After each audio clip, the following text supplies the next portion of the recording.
किसान आंदोलन से जुड़ी ऐसी खबर जिसको सुनकर पंजाब सरकार भी हिल जाएगी। जहां एक ओर पंजाब के मुख्यमंत्री भगवत सिंह मान किसानों के साथ होने का दावा कर रहे हैं, तो वहीं दूसरी ओर किसान नेताओं के बोल पंजाब सरकार पर सवालिया निशान खड़े कर रहे हैं। पंजाब के 7 जिलों में इंटरनेट सेवा बंद होने के बाद किसान नेताओं में मची खलबली। किसान नेता पंजाब सरकार पर आखिर ऐसा क्या बोल दिया जिसको लेकर सरकार की मुश्किलें बढ़ सकती हैं। किसान नेता सरवन सिंह पंधेर ने क्या कुछ कहा, आइए जानते हैं इस वीडियो में। जिस तरह से पंजाब में 7 जिलों में नेट बंद किए गए हैं, तो स्पष्ट करना चाहिए पंजाब सरकार को भी उन्होंने भी लिख के दिया है या उनकी भी मंशा है। जिस तरह से सामने आ रहा भी डीसी पटियाला, उन्होंने सभी ब्रॉड बाइंडर को लिख के दिया है कि कोई मीडिया कर्मी हो, कोई भी हो, कोई ब्रॉड बाइंडर आपने देना नहीं है। तो वैसे कमर्शियल यूज के लिए जो नेट होता है उसके ऊपर कभी भी कोई पाबंदी नहीं होती। हम पंजाब सरकार से भी स्पष्ट करेंगे, आपके डीसी ने केंद्र पे कहने पे ऊपर लिख कर दिया है अथवा या पंजाब सरकार का निर्णय। अभी तक पंजाब सरकार ने स्पष्टता नहीं किया है कि ये जो पुल है अगर ये पंजाब में आ रहा है तो आप इसका विरोध क्यों नहीं करते। आप बोलते हम लीगल नक्शा लेंगे, तो ले लीजिए, या आपका ऑपरेशन हरियाणा के साथ मिलकर चल रहा है, स्पष्ट तो कीजिए भी क्या हो रहा है। तो हम पंजाब सरकार से भी मांग करेंगे, जो हमने बातें उठाई उनको स्पष्ट कर दीजिए ये बात क्या है, किस तरह की है। तो ये तरह की बातें हैं, पंजाब में नेट बंद नहीं होना चाहिए। मुझे नहीं लगता केंद्र सरकार के पास इतने अधिकार हैं। अगर स्टेट सरकार को पूछे बगैर उसका नेट बंद कर दिया जाए। और बच्चों की पढ़ाई, अब स्कूलों में पेपर हो रहे हैं, तो इसके लिए कौन जिम्मेवार है। को सत श्री अकाल, वाहिगुरु जी का खालसा, वाहिगुरु जी की फतेह। आप सबको बड़ी इंतजार थी कि प्रपोजल आई है, उसके ऊपर क्या किया है, क्या उसके बारे में कुछ तरह तरह के विचार चल रहे थे। कोई कुछ बोल रहा था, कोई कुछ बोल रहा था, लेकिन ये दोनों फोरमों की अब चर्चा होने के बाद ये फैसला लिया गया है कि जो सरकार ने प्रपोजल दिया है उस प्रपोजल की अगर उसे नाप तोल किया जाए तो उसमें कुछ नजर नहीं आ रहा। अगर इसको ध्यान से देखेंगे तो माननीय मंत्री जी कल ये बता रहे थे कि सरकार अगर एमएसपी की गारंटी दालों के ऊपर देती है तो हमारा 1.5 लाख करोड़ रुपया हमारी जेब से खर्च होगा, हमारे बजट के ऊपर वेट पड़ेगा। और इसी के बराबर एक खेती माहर साउथ का प्रकाश कामारेड्डी जी के अनुसार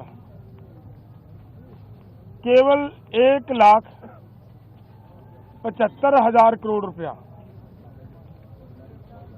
अगर सभी फसलों के ऊपर एमएसपी दी जाती है तो 1,75,000 करोड़ रुपए के अंदर वो काम चल सकता है।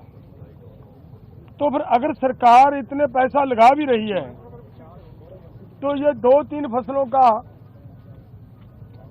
बिकने की व्यवस्था बनाए और बाकी किसानों को ऐसे छोड़ दिया जाए, ये हमें उचित नहीं लग रहा। दूसरी बात मैं और एक कहना चाहता हूं, देखिए हमारी गवर्नमेंट बाहर से 1,75,000 करोड़ रुपए का पाम ऑयल मंगवाती है और वो सभी लोगों के लिए, मनुष्यता के लिए, इंसानियत के लिए बीमारी का कारण भी बन रहा है,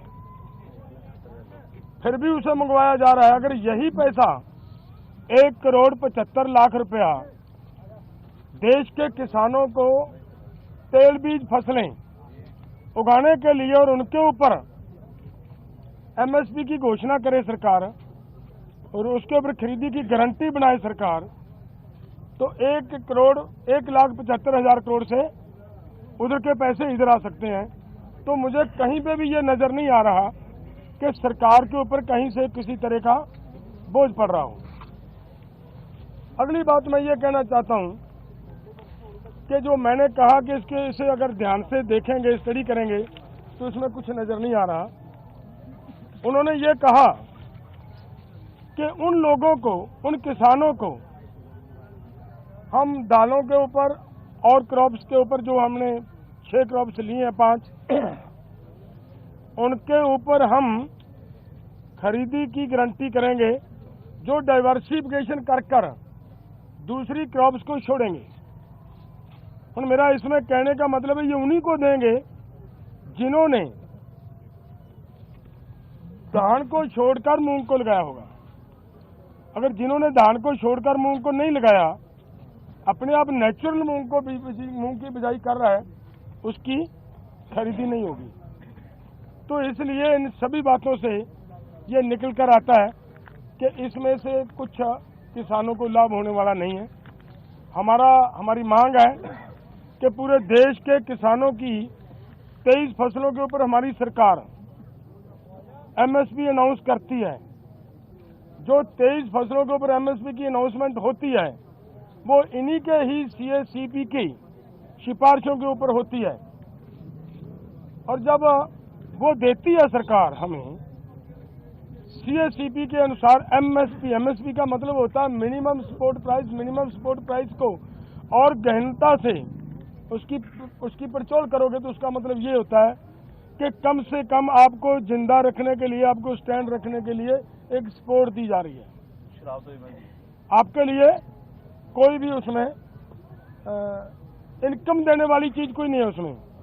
और वो भी देते हैं जब, और उसके ऊपर भी सारी फसलों की अगर हम ये मांगते हैं कि जितनी आप कम से कम भी दे रहे हो भाई, उतनी तो बिक जाए, हमारी उस रेट पे तो बिक जाए, और उसके लिए भी वो गारंटी का कानून ना दें, तो इसका मतलब देश का किसान इसी तरह लूटता जा रहे, तो वो हमें स्वीकार नहीं है। इसलिए इन सभी तथ्यों के हिसाब से हम दोनों फोरमों ने आज बैठकर चर्चा करने के बाद ये फैसला लिया है कि ये जो प्रपोजल आई है, ये प्रपोजल किसानों के पक्ष की नहीं है, किसानों के हित की नहीं है, और इसके अनुसार हम इस प्रपोजल को रद्द करते हैं।